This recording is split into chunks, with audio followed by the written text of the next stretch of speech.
Hello, my name is Henry Mwakajumba and thank you so much for choosing to watch this video. Before we continue, I would like to put things clear. I've used this lens in my movie almost in 8%. Of course, I had other few lenses. I had the Canon 50mm. It's a very cheap lens. It's like 150 something US dollars. And also I had the 70 to 300. It's also a very cheap lens. I think it's about 600 or 700 US dollars. That's it. But pretty much I've used the Sigma 18 to 35 in my entire project. I'll say this was the lens to go. This was the mother lens of the project. Sometimes during the day I could just put it on the camera and use the entire day based on the scene that I was shooting. I will give my thought on things that I love the most about this lens, and probably also you will agree with me or not. So one of the biggest reasons that made me buy this lens was the aperture, 1.8. This is the perfect aperture for someone like me who doesn't own any lights. Even now I'm filming with this episode with just Home Depot lights. I'll show you the behind the scene. It's very crazy setup. So when I was buying the lens, this was one of my considerations, that I want the lens that has a capability to shoot in the very low light and for me to struggle with the lights conditions that I have to be able to tell my story. So the Sigma 18 to 35 was the perfect choice for me, and I think it stand out on its fame. That's why a lot of people like this lens. The focal length, the 18 to 35 is pretty much you have everything. For someone like me who was filming pretty much the exteriors, I wanted to show a beautiful landscape of my country, landscape of the countryside where I live, where the story is based. As I said earlier in other episodes, that my biggest motivations also when I do a project like a movie or a TV series is locations. So most of the locations I knew already, and I wanted to showcase in the movie, to be part of the characters in the movie. I have a lot of big landscape where I show very wide shots, and a lens like this 18 to 35 was a must to have to be able to accomplish that mission.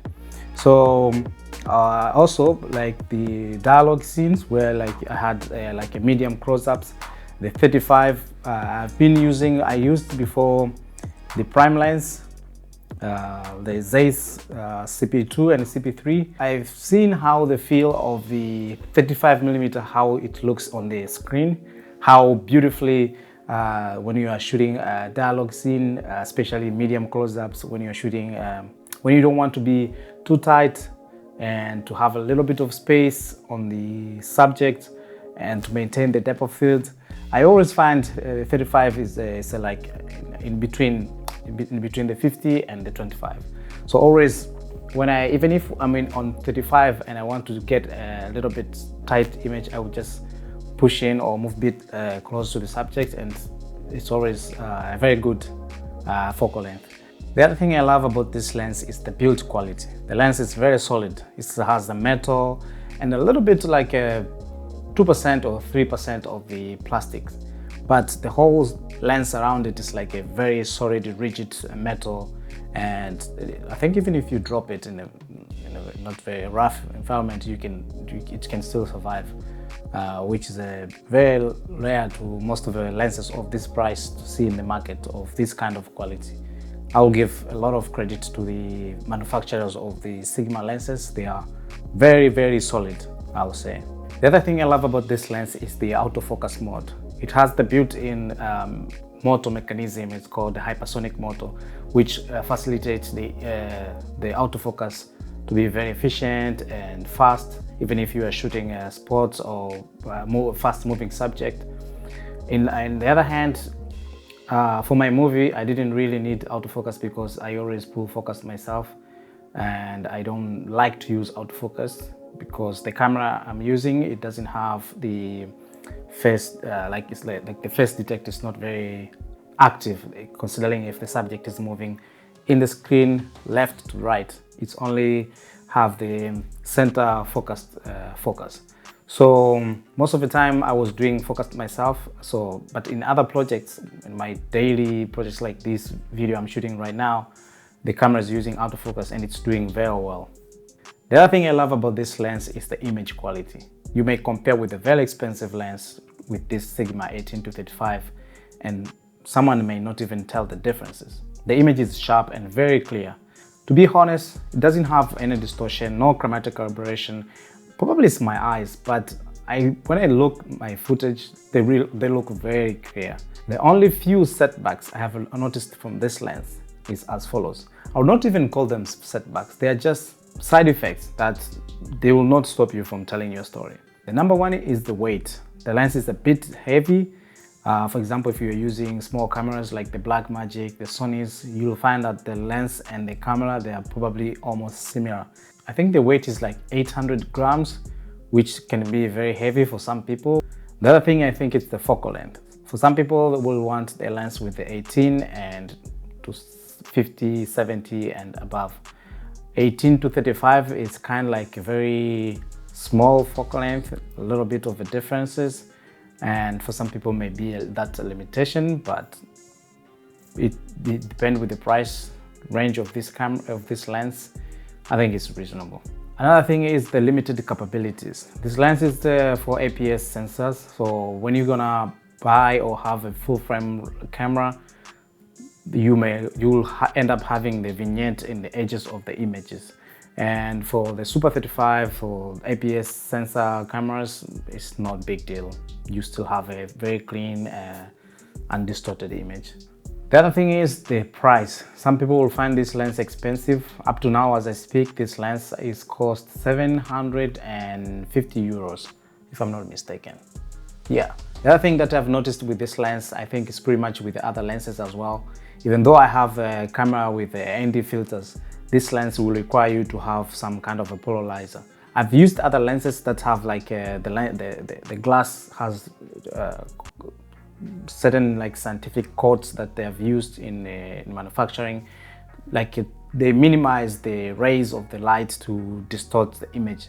So in this lens, there's pretty much a lot of distortion that comes from if you're shooting in a place that has so much sunlight, where you have a lot of reflection around the white walls.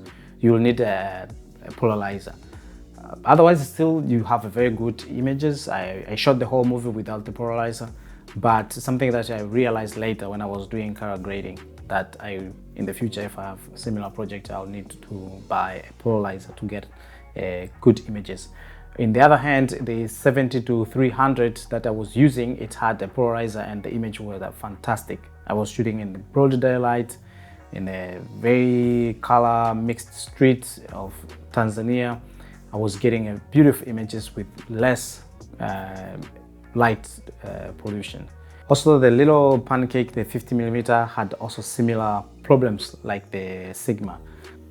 Yeah, the diameter is 49mm. I think you can find the filter for it. Yeah, it's even have the shreds around. Yeah, this is a little lens that it can save your life. I've shot a lot of projects with it. I'll show some behind the scene and cutaways. It's really amazing. The only limitation is that, if you can find a little bundle that can protect it from having a lot of lights coming in. It's a very nice lens. It's also the aperture is 1.8. Yeah, it's very sharp. It's only $149. I just looked at now in the internet. I had this lens for years. It's amazing. And that's it for today. Thank you so much for watching. Please subscribe if you didn't, and don't stop making whatever you are making. There's no reason not to do what you love. It's the only thing that you are born for it. So if you are making movies, you are creating videos, keep doing it. It's a hard path, but why not? You're gonna go doing other things and still you'll be bored and you regret not doing what you love. A lot of people in life now will wish to do things that they will love, and time is over. They are probably old or they're in their deathbed. I'm a bit dramatic, but I think it's the truth. A lot of people I meet, when I tell them I'm a filmmaker, they regret things that they said they were always wishing to do. But at the same time, myself, I look at my path, I think it's too tough. I feel like sometimes giving up, but we keep going, we make projects, It's hard to make YouTube videos. You make a long video, you spend a lot of time, it has less impact. But if one person is watching and is happy and it's changed their life, I think it's worth it. So thank you so much for watching, and see you next week.